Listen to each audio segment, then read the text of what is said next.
Halo, perkenalkan nama saya Ipan Dekadik Wirabuana. Pada kesempatan kali ini saya akan menjelaskan bisnis modal kanvas yang telah saya buat. Nah, bisnis ini bernama Saka Digital Printing.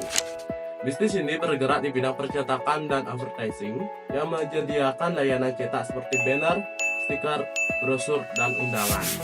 Mengutamakan kualitas, kecepatan, dan harga yang terjangkau, Saka Digital Printing siap memenuhi kebutuhan promosi untuk individu maupun untuk bisnis.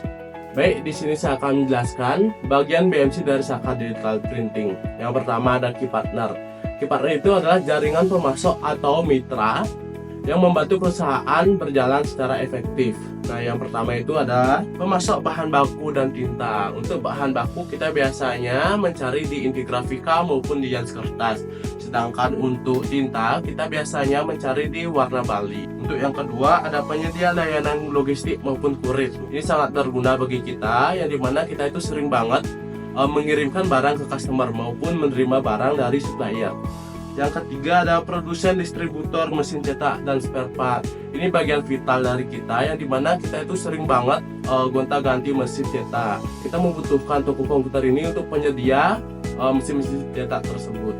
Baik, yang kedua ada key activities. Nah, key activities yang pertama di Saka Digital Printing itu adalah manajemen pracetak. Yang dimana pracetak yang dimaksud itu mempersiapkan file sebelum mencetaknya maupun mempersiapkan alat-alat sebelum melakukan percetakan. Yang kedua itu ada produksi dan percetakan. Yang ketiga ada finishing dan packaging. Yang keempat ada pemasaran dan penjualan. Yang kelima ada pengadaan dan manajemen stok bahan baku. Stok bahan baku ini kita lakukan setiap 1 bulan sekali. Ini dilakukan untuk menunjang proses produksi selama 1 bulan. Yang keenam ada pemeliharaan peralatan. Yang ketujuh ada administrasi keuangan.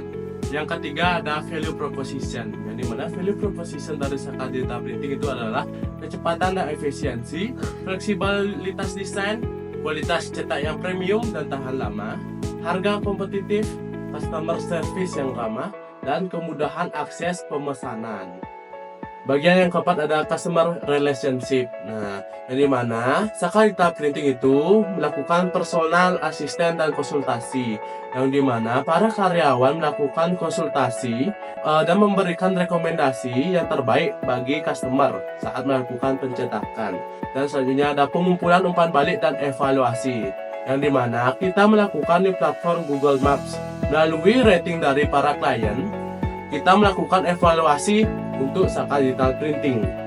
Nah, bagian yang kelima ada customer segmentasi, yang dimana target pasar dari Saka Digital Printing itu mencakup individu dan mahasiswa, bisnis kecil maupun UMKM. Yang ketiga ada korporat dan institusi. Pada bagian yang keenam adalah key result. Nah, yang dimana key result itu adalah aset-aset penting yang dibutuhkan suatu perusahaan untuk menjalankan suatu bisnis. Yang pertama ada aset fisik seperti komputer maupun printer. Yang kedua ada sumber daya manusia. Yang ketiga ada intelektual. Nah, intelektual yang dimaksud itu adalah software desain yang berlisensi. Nah, pada bagian yang ketujuh ada channel atau saluran. Nah, yang pertama itu adalah toko fisik. Yang kedua ada media sosial aktif untuk mengupload sebuah konten yang menarik yang menggait para customer. Yang ketiga ada aplikasi pemesanan instan. Kita biasanya menggunakan WhatsApp Business.